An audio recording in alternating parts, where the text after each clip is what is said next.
এটা তুমি কি করলে মধুমিতা? কথা বলবে বললে কেন? অনিন্দ্য, অনিন্দ্য, আমি জানি আমি মেঘের জীবনে মায়ের ভূমিকা কি ভীষণ খারাপভাবে পালন করেছি, আমি জানি। কিন্তু তা সত্ত্বেও অস্বীকার করার তো কোনো উপায় নেই যে আমি মা। আর মায়েরাই মেয়েদেরকে ভালো বোঝে, বোঝার চেষ্টা করে। সেটা মেয়ের সাথে দূরত্ব থাকলেও বোঝে,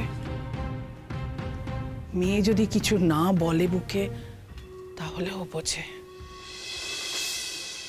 যেটা বাবারা বোঝে না, বুঝতে পারে না। অনিন্দ্য, কাল সারা রাত তো আমি ওর সাথে ছিলাম। আমি বুঝতে পারছি অনিন্দ্য, ও কি ভীষণ ভাবে নীলকে মিস করছে, কি ভীষণ ভাবে নীলকে চাইছে, আমি বুঝতে পারছি।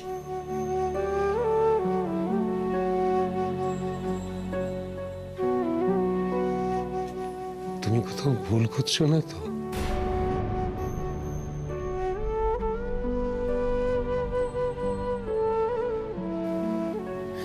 এই মুহূর্তে তুমি কথাটা বুঝতে পারছো না, কিন্তু পারবে। কিন্তু তো ক্রমশ একটা ডিপ্রেশনের মধ্যে ঢুকে যাচ্ছে। এখন তো ওকে একেবারে আগলে রাখা দরকার আমাদের। ও একটা ধাক্কা সামলেছে, এরপর পরপর ধাক্কাগুলো ও তো ক্ষতবিক্ষত হয়ে যাচ্ছে। এই পাড়ার লোকেদের ব্যবহার, খবরের কাগজের খবর, প্রোগ্রাম বাতিল হয়ে যাওয়া, ও তো গুটিয়ে নিচ্ছে নিজেকে ক্রমশ। এটা গর্তের মধ্যে ঢুকে যাচ্ছে, সেটা তো আমরা হতে দিতে পারি না। আচ্ছা, জিষ্ণু ফোন করেছিল? জিষ্ণু করেছিল, ধরেনি ফোনটা।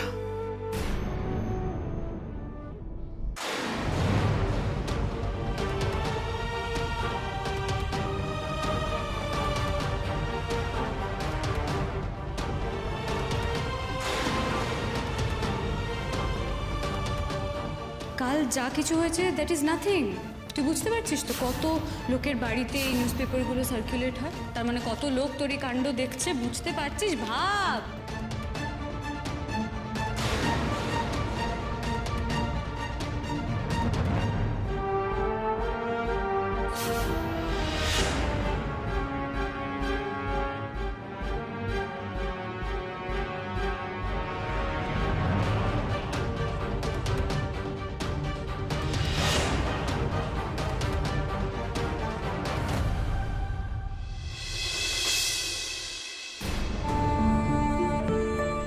মেঘ, এ কি অবস্থা?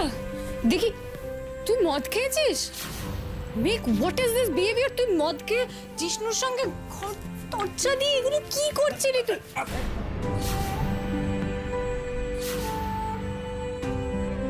সরি সরি সরি জিষ্ণু, আমি তোমাকে অনেকক্ষণ ওয়েট করালাম। এমন একটা কাজ করছিলাম না যেটা শেষ না করে আসতে পারছিলাম না। থাক থাক থাক থাক। না না গুরুজি, আমি অসময়ে এসে আপনাকে বিরক্ত করলাম।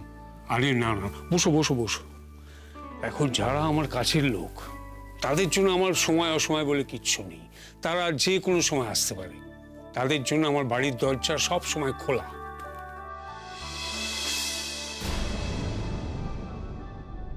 কি হয়েছে জিষ্ণু? বুঝতে পেরেছি, তুমি মেঘের ব্যাপারে কিছু বলতে চাও, তাই তো? আসলে সেদিন যা হয়েছে, তারপর কি করে যে আমি ওর সামনে দাঁড়াবো আমি আমি বুঝতে পারছি না। এদিকে আমি বুঝতে পারছি মেঘ কতটা কঠিন সময়ের মধ্যে দিয়ে যাচ্ছে। আমি কি করব গুরুজি? যাবো ওর কাছে, নাকি চিরকালের মতো জীবন থেকে সরে যাব? এই মুহূর্তে দাঁড়িয়ে ঠিক কি করা উচিত আমার মাথায় ঢুকছে না গুরুজি। গুরুজি, এই নিয়ে দ্বিতীয়বার আমাদের সম্পর্ক নিয়ে কাগজে এত কিছু হলো।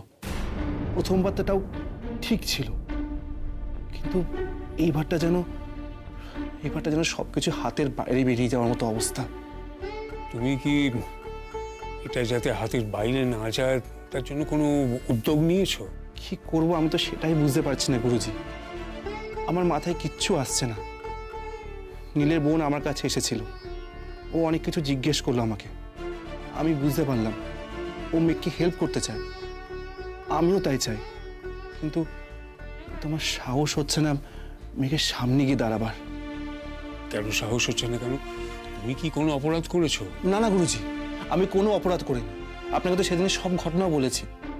হ্যাঁ, আমি মেয়েকে ভালোবাসি, প্রচণ্ড ভালোবাসি, কিন্তু আমি কোনোভাবেই মেঘের অমর্যাদা করতে পারবো না। কোনোদিন ওর অসহায়তার সুযোগ দিতে পারবো না। না আমি ওর সাথে কোনো রকম ছল করতে পারবো। আচ্ছা গুরুজি, আপনিই বলুন, আপনার কি মনে হয় আপনার এই ছাত্র জিষ্ণু এরকম কিছু করতে পারে? না, আমার একবারের জন্য এই কথা মনে হয়। আমি বিশ্বাস করি না তুমি মেঘের সঙ্গে এরকম কিছু করতে পারো। আর এটাও বিশ্বাস করি না যে মেঘ স্বেচ্ছায় নেশাগ্রস্ত হয়ে নিজের উপর নিয়ন্ত্রণ হারাতে পারে। জিষ্ণু, আমি তোমাদের আমার হাতের রেখার মতো চিনি। তোমাকে তো দেখছি অনেক দিন। হ্যাঁ, তোমাকে চিনেছি বা বুঝেছি একটু একটু করে, কিন্তু মেঘকে আমি এই বছর খানেকের মধ্যে পুরোপুরি চিনেছি। কেন বলতো? ও ভীষণ সরল, স্বচ্ছ, খুব সৎ। গুরুজি, গুরুজি, আমি কি করে মেঘের পাশে থাকবো, কি করে তার বন্ধুত্বের দায়িত্ব পালন করব? আপনি বলে দিন গুরুজি। আমি যে এ সময় মেয়েকে একা ছেড়ে দিতে পারি না। দেখো, একটা ঘটনা ঘটলো, সেটাকে ঘটনা না বলে দুর্ঘটনা বলাই ভালো। তাতে তোমার আর মেঘের দুজনের নামই জড়িত। অথচ দেখো, সমস্ত বদনাম, সমস্ত কলঙ্ক মেঘের উপর গিয়ে পড়ল।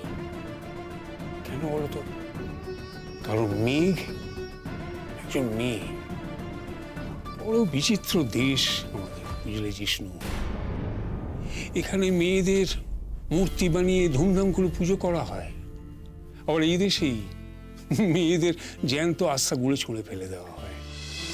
এত অগ্নি পরীক্ষা, পদে পদে নিজেকে প্রমাণ দেওয়া, এই আমাদের সমাজের অভিশাপ। এই অভিশাপ থেকে কোনো মেয়ের নিস্তার নেই। কেমন আছে মেঘ?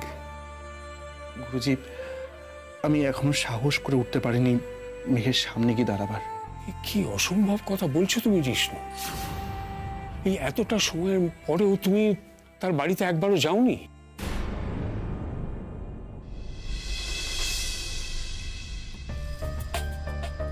কি হলো বলো, নীলের সঙ্গে দেখা করবে? না গো, দেখা করতে চাইলো না। বললাম তো তোমাকে আমি। অনিন্দ, তুমি বুঝতে পারছো না মেয়েটা কিরকম গুম হয়ে গেছে। এটা ভালো লক্ষণ নয়। ও একদম ভালো নেই অনিন্দ। ওরা ডিপ্রেশনের মধ্যে চলে যাচ্ছে মধুবিতে, আমি কিছুতেই আটকাতে পারছি না।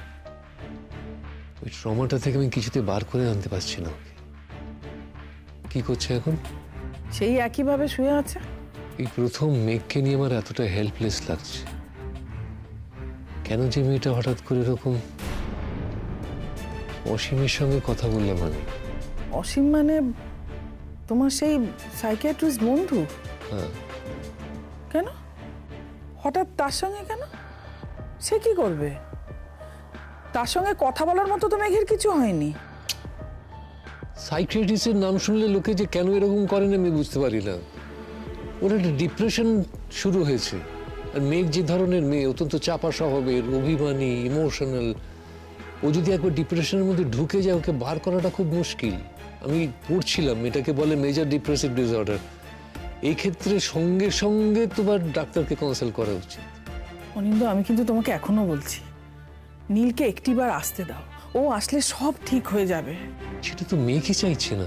না চাক, তবুও তুমি একটিবার নীলকে এখানে আসতে বলো। ওদেরকে দুজনকে একবার সামনাসামনি হতে দাও। ওদের মনের মধ্যে অনেক জমানো কথা আছে, অনেক মান অভিমান আছে।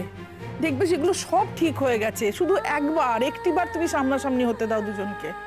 এখন ওই হোটেলের ব্যাপারটা মাথায় ঢুকে আছে, ওটা বড় হয়ে আছে। তখন দেখবে সম্পর্কটা বড় হয়ে উঠবে। আমি তোমাকে বলছি অনিন্দ। আর নীল আসলে যদি সম্পর্কটা আরো খারাপ হয়, যদি আবার জবাবদিহি করতে বলে, নতুন করে অপমান করে, তখন তখন কি হবে? মেঘ তো আরো অন্ধকারে ঢুকে যাবে। তুমি দেখলে না নীলকে, ও কিরকম পাগল পাগল হয়ে আছে। আমি তোমাকে বলছি অনিন্দু, নীল নিজের ভুলটা বুঝতে পেরেছে। হ্যাঁ, এর আগেও 10 বার ভুল বুঝেছে, 11 বার এবার সে একই ভুল আবার করেছে। ওকে আমি চিনি, ওকে আমার বিশ্বাস হয় না। অসীম বলেছে কালকে ওকে একবার নিয়ে যেতে, আমি একটা অ্যাপয়েন্টমেন্ট করেছি। যেতে চাইবে? না চাইলে বোঝাতে হবে। কাল পর্যন্ত যে মেয়েটা ঠিক ছিল, আমাকে বলল যে ষড়যন্ত্র করেছে তাকে আমি খুঁজে বার করব, তারপর হঠাৎ করে গুম মেরে গেল। ও অসীম বলছিল যে অনেক ক্ষেত্রে এরকমটা হয়, জোর করে শক্ত করে ধরে রাখা মনটা হঠাৎ কখন যে হাল ছেড়ে দেয় সেটা বোঝাও যায় না। হ্যাঁ গো, মেঘ আবার কিছু ঘটিয়ে ফেলবে না তো?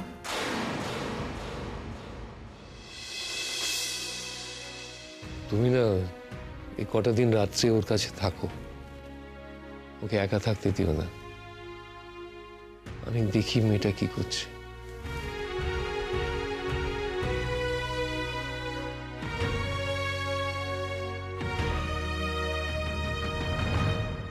আমি যেতে পারিনি, ওর সামনে গিয়ে দাঁড়াতে। আমি আমি ওকে ফোন করেছিলাম, কিন্তু ও ফোন ধরেনি, তাই আমি আর ওকে ফোন করিনি। আমার সাহস ছিল না ওকে ফোন করার, আর তাই আমি আপনার কাছে ছুটে এসেছি। গুরুজি, আপনি বলুন আমি কি করব? আপনি আমায় পথ দেখান। আমি যে দিশেহারা হয়ে পড়েছি। জিষ্ণু, আমি তো জানতাম তুমি মেঘকে ভালোবাসো, কিন্তু এ কেমন ভালোবাসা? একজন এত অস্থির হয়ে আছে, আশপাশের প্রত্যেকের কাছে মানসিক জোর খুঁজছে, ভ্যালিডেশন চাইছে নিজের নিরাপরাধ থাকার, সবার চোখে বিশ্বাস খুঁজছে, আর তখন তুমি বন্ধু হয়ে তার পাশে নেই। কত বড় একটা শূন্যতার মধ্যে তুমি তাকে ফেলে চলে এসছো, একবার ভাবতে পারছো? গুরুজি, চারিদিকে এই খবর ছড়িয়ে যাওয়ার পর আমি আন্দাজ করতে পারি মেঘ কি মানসিক অবস্থায় আছে। তাই আমি ওর সামনে গিয়ে কি বলবো সেটা আমি বুঝে উঠতে পারছি না। বলবে না কিছু, তোমার কিচ্ছু বলার দরকার নেই। সব পরিস্থিতিতে কথার দরকার হয় না জিষ্ণু, মাঝে মাঝে নীরবতা অনেক কিছু বলে দেয়। তুমি যদি নিঃশব্দে ওর পাশটিতে গিয়ে দাঁড়াতে, তাহলে হয়তো ওর সবকিছু সামলে নিতে সুবিধে হতো। সহজ হতো লড়াইটা। জিষ্ণু বন্ধু তো ছায়ার মতো, এই দারুণ রোদের মধ্যে একটু শীতল ছায়ার মতো সে। এই দুঃখের শরিক, এই আনন্দের শরিক সে। হাতটা শক্ত করে ধরে রাখার জন্য সে। আর তুমি তাকে এই বিপদের মাঝ দরিয়ায় ফেলে রেখে পাড়ে চলে এলে। আমি ভাবতে পারছি না বিষ্ণু। আমার মনে হচ্ছে আমি তোমাকে চিনি না, কি জানি তুমি হয়তো হঠাৎ বদলে গেছো। গুরুজি, আপনি আমায় কি করতে বলছেন? আপনি বলুন, আমি সেটাই করব। আমি তোমাকে কিছুই করতে বলবো না। বন্ধুত্বের কর্তব্য বলে কিছু করতে বলাটা বন্ধুত্বের অপমান। তাই আমার কাছে কোনো উপদেশের প্রত্যাশা করো না তুমি। কিন্তু আমি এখনই যাব, অনেকটা দেরি হয়ে গেছে, কিন্তু আমাকে যেতেই হবে। গুরুজি, আমি কি আপনার সঙ্গে যেতে পারি? সেটা তোমার অভিরুচি। তোমার মনে হলো তুমি আসবে, না হলে আসবে না।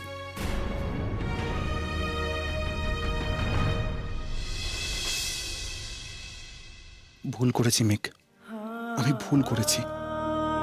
তোমার পাশে না থেকে পালিয়ে বেরিয়েছি আমি। এটা আমার মস্ত বড় ভুল হয়ে গেছে।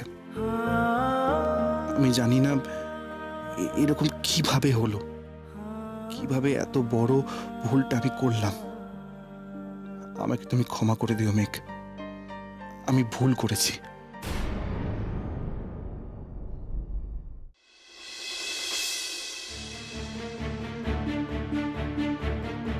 আচ্ছা, মেঘের মা তো ফোন করলেন না, উনি তো বলেছিলেন মেঘের সাথে কথা বলে আমাকে ফোন করবেন। তাহলে কি মেঘ রাজি নয় আমার সঙ্গে দেখা করতে? এবার কি করবো আমি তো বুঝতেই পারছি না কি করে মেঘের কাছে যাব। মেঘ, তুমি যে নিজের চারপাশে উঁচু উঁচু পাঁচিল তৈরি করে ফেলেছ, সে পাঁচিল আমি কিভাবে ভাঙবো? তুমি যে আমাকে তোমার কাছে আসতেই দিচ্ছ না, কিন্তু তোমার কাছে না গেলে যে আমি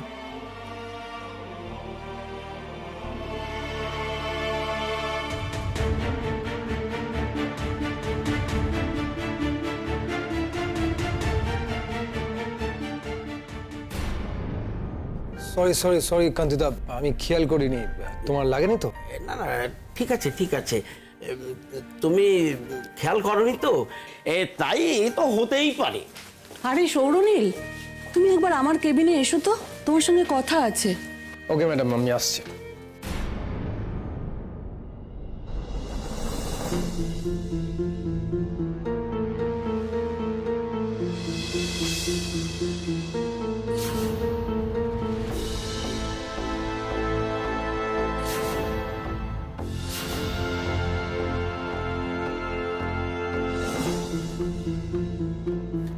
আসছি কান্তিদা।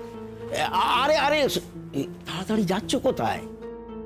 দেখলে না এই জন্য ডাকছে, আমি একবার শুনে আসি ওনার। আরে যাবে যাবে যাবে ব্রাদার, ডাকলো বলে কি অমনি ছুটতে হবে নাকি? তোমার কি আর কোনো কাজ নেই? একটু দাঁড়াও তো, তোমার সঙ্গে ওটা কথা বলি। জানো, আজ সকাল থেকে আমি তোমার কথাই ভাবছিলাম। তাই নাকি? তুমি আমার কথা ভাবছিলে? তা কি কথা ভাবছিলে? ভাবছিলাম যে তোমার উপর দিয়ে কি ঝড়টাই না যাচ্ছে। এই যে মেঘরাই, তোমার প্রাক্তন, তার ব্যাপারে কাগজে কি সব কেচ্ছা বেরিয়েছে। আচ্ছা, তোমাদের ডিভোর্সটা কি হয়ে গেছে নাকি এখনো ঝুলে আছে? মানে তোমাদের এখন বর্তমান স্ট্যাটাসটা কি? ছি ছি ছি, কাগজে কি সব লিখেছে। অবশ্য যা লিখেছে তুমি তো তার সাক্ষী। দেখো, যত তাড়াতাড়ি পারো ওটাকে তোমার ঘাড় থেকে নামাও। কান্তিদা, আমি কাকে ঘাট থেকে নামাবো আর কাকে মাথায় তুলে নাচবো সেটা একান্তই আমার ব্যক্তিগত ব্যাপার। আশা করি তুমি সেটা নিয়ে কোনো রকম নাক গলাবে না। মেঘ আমার স্ত্রী।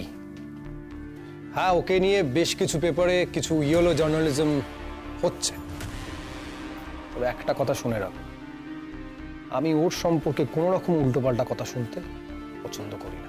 আমার মনে হয় তুমি সবকিছু জানতে পেরে গেছো বা বুঝতেও পেরে গেছো। আসছি। আরে চড়ছ কেন ব্রাদার? এই শোনো, দেখো খবরটা পড়ে খারাপ লাগছিল, তোমার জন্যই খারাপ লাগছিল। তুমি এত ভালো একটা ছেলে, আর তোমার জীবনে কিনা, হ্যাঁ ভালোবেসে তুমি তাকে বিয়ে করেছিলে, কিন্তু সে কি তোমার ভালোবাসার দাম রাখতে পারলো? আচ্ছা বলছিলাম, ডিভোর্সের কেসটা তো অনেক দিন থেকেই চলছে, নিশ্চয়ই মেয়েটার জন্য ঝুলে আছে, অনেক খরচ দাবি করেছে নিশ্চয়ই। আরে শোনো শোনো শোনো, এইটা তুমি ঠিক করেছো, তুমি মেয়েটাকে ঠিক চিনেছ। স্ত্রীয়াস চরিত্রম দেবান জানন্তি, তুমি আমি কি জানবো? যাই খরপোশটা, ব্যাপারটা তাড়াতাড়ি মিটিয়ে ফেলো। ওইসব মেয়েদেরকে জীবন থেকে যত তাড়াতাড়ি ছেড়ে ফেলতে পারবে ততই মঙ্গল। আচ্ছা, ওই যে জিষ্ণু সেন যার সঙ্গে লটঘট চলছে, মেঘ কি এখন ওর সঙ্গেই থাকে? রিসোর্টের মধ্যে বেহেড হয়ে এক ঘরে ছিল তো। ওই আরে আরে ছাড়ো ছাড়ো ছাড়ো ছাড়ো, আমি কিন্তু ভিসির কাছে কমপ্লেন করবো। ছাড়ো বলছি। এবারের মতো ছাড়লাম, শুধুমাত্র আমার কালিগ বলে। মনে থাকে জানো, নিজের জায়গায় থাকবে।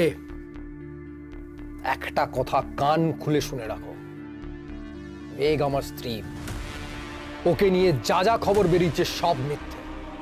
আর এরপর যদি মেঘকে নিয়ে একটাও উল্টো পাল্টা কথা শুনি তোমার মুখ থেকে, তোমার এই থোতা মুখ ভোঁতা করে দেবো আমি। মনে থাকা জানো।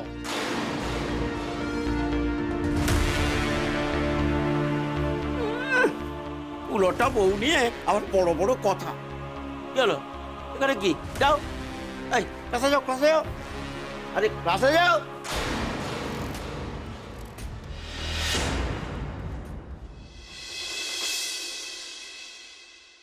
মেঘ, ও মেঘ, কি রে এত বেলা হয়ে গেল, উঠবি না? ও মেঘ, ও মেঘ, কি রে ঘুমাচ্ছিস? মেঘ, উমা, হ্যাঁ রে, ঘুমোচ্ছিলি না তো সারা দিচ্ছিস না কেন মা? হ্যাঁ, কি হয়েছে মা? এরকম মুখ গুজে শুয়ে আছিস যে? হ্যাঁ, আচ্ছা মেঘ, তুই তো নিজের কাছে নিজে পরিষ্কার আছিস, তুই তো জানিস তুই কোনো ভুল করিসনি, কোনো অন্যায় করিসনি, তাহলে এরকম মুখ গুজে শুয়ে আছিস যে? ওরা বাপিকে টিটকিরি দিয়েছে, তাই না? তোকে কে বলেছে? ও ময়ূরী বলেছে না? দেখ মেঘ, এখন এসব কথায় তোর কান দিলে চলবে না। আমরা প্রত্যেকে না একটা কঠিন সময়ের ভেতর দিয়ে যাচ্ছি। তোর বাপি আপ্রাণ চেষ্টা করছে সব কিছু ঠিক করার। এখন তুই যদি উঠে না দাঁড়াস, বাপি একলা একলা সামাল দেবে কি করে বলতো? বাপি কলেজে যায়নি? না, তোর বাপি কয়েকদিন কলেজ থেকে ছুটি নিয়েছে। বাপিকে বলো কলেজে যেতে, আমি ঠিক আছি মা। এই কথাটাই হাসি মুখে তুই বাপিকে গিয়ে বল, দেখবি বাপি খুব শান্তি পাবে।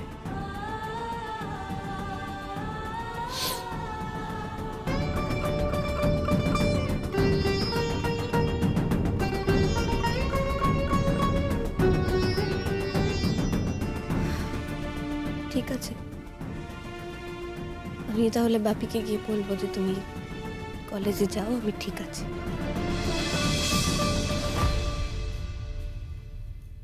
এটা আবার কি মা? এটা এটা আমার ওষুধের ব্যাগ। আজ থেকে তো আমি তোর কাছে শোবো। কালকে দেখ না, রাতে ওষুধ খেতে ভুলে গেছি, ব্যাস ঘুম এলো না। আমি তোমাদের খুব অসুবিধায় ফেলে দিলাম, তাই না মা? শুধুমাত্র আমার জন্য তোমাদের কত ঝামেলা সহ্য করতে হচ্ছে।